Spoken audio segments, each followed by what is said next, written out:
Assuming all Democratic candidates in the Massachusetts 3rd believe that climate change is not a hoax, what steps would you take to encourage federal, state, and local governments to reduce their respective carbon footprints? Keith. I know science is a dirty word, especially if you talk to a lot of people in the big square states in the middle. They don't want to hear about science. They don't want to hear about this study or that study. I think there's a couple of things we can do. One, drive on the Mass Pike and see all those solar panels on the side of the road. I think we need to expand that program. You start to see more and more parking lots where they have these big awnings over the cars that protect the cars from the sun so the cars don't get as hot. They also have solar panels on the top. That's another way to get solar into the mix. We need to work on more wind turbines. There's tidal energy that we can take advantage of. I've even seen these new, they're these little tiny, they look kind of like egg beaters. You put them in a river or a stream, they generate 5 or 10 kilowatts.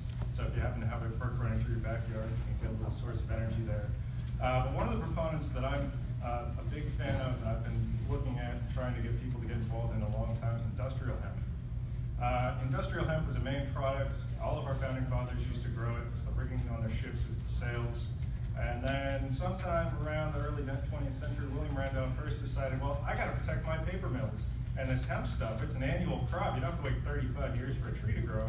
Let's get rid of this hemp. And it looks like marijuana, so we'll blame marijuana and hemp. It's all the same thing, get rid of it. All those lazy people you don't like, they smoke it anyway, so don't even worry about it. One of the things they didn't discover back then is hemp is a very oil-rich product. You can get about 55 gallons of oil per acre of hemp.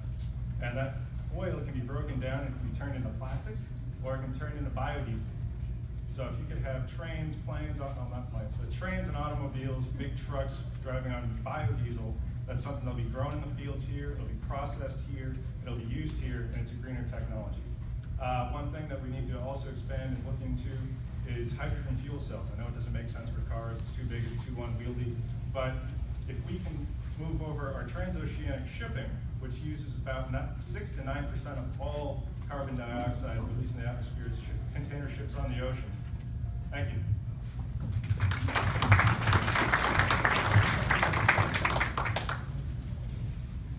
Beach Dawes.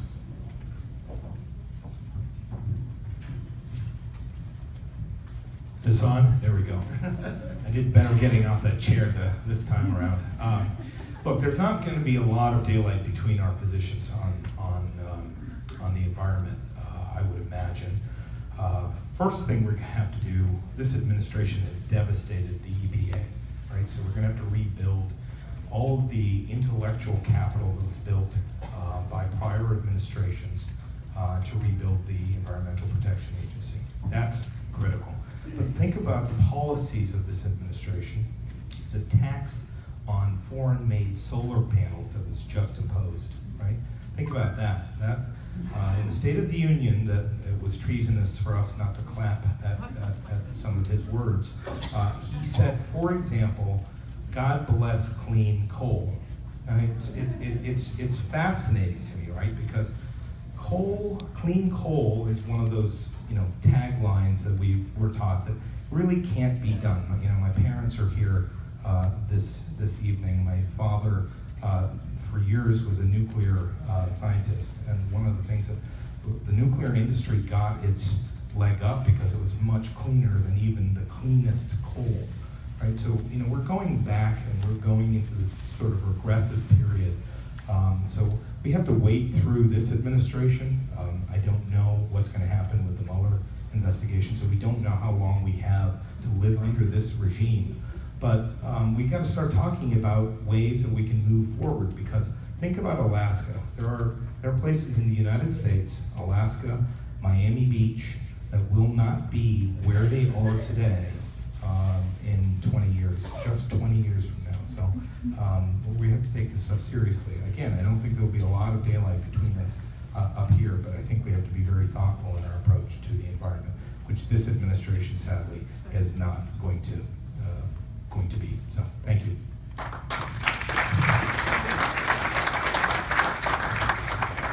Barbara Italian.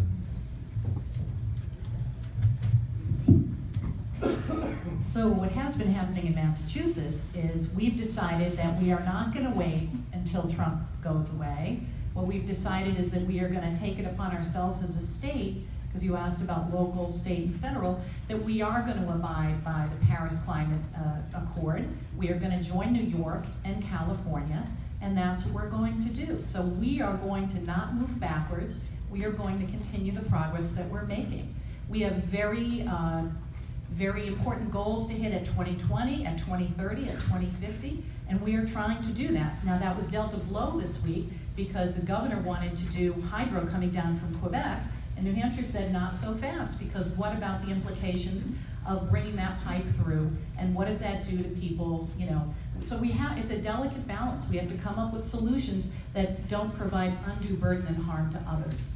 I'll give you a great example. The Kinder Morgan pipeline was going to come from the shale fields in New York across the breadth of Massachusetts, and was going to come into 3 of my 4 communities. And it was going to dig up people's homes, and it was going to cause great concern around safety, around whether or not they would be able to insure their homes, resell their homes. There were historic family farms in Drake that sell cattle and other things.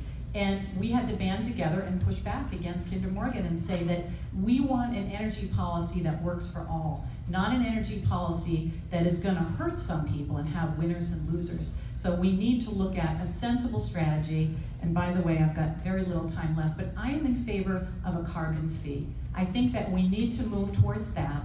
I think we need to have that conversation, and I am in favor of doing that.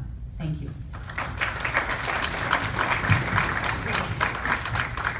Thank you. Rufus Gifford.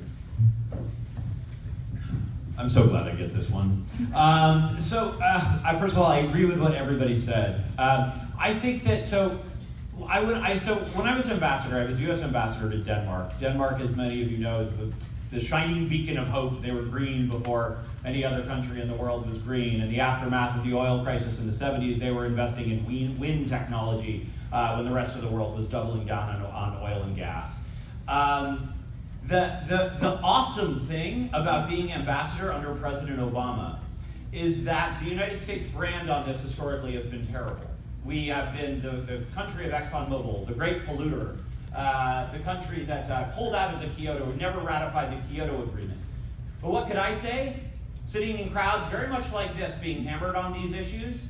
Under Obama, the U.S. tripled wind energy production. Under Obama, the U.S. multiplied by 20 solar energy production. Under Obama, for the first time in world history, the world was coming together, led by the United States diplomatic efforts, to finally admit that this issue, climate change, was one of the catastrophic things that's happening to the globe, and that every single country has got to do something, has got to pay money and do something to help combat it. And that was great progress. And then what does President Trump do in the Oval at the Rose Garden in June? Pulls out of the Paris Climate Agreement. Now we are the only country on Earth, but Syria and North Korea have ratified this thing, and we are on the outside. What does that mean? What does that mean that we have to tell not only our cities and states? I'm so grateful for Massachusetts' leadership on this, and it's got to continue. Our cities and states, businesses, and individual citizens have just got to pull up the slack that the federal government left behind. And God willing, we have a Democratic president and certainly a Democratic Congress that can help try to implement some of the policies, keep the Obama administration policies going. Thank you.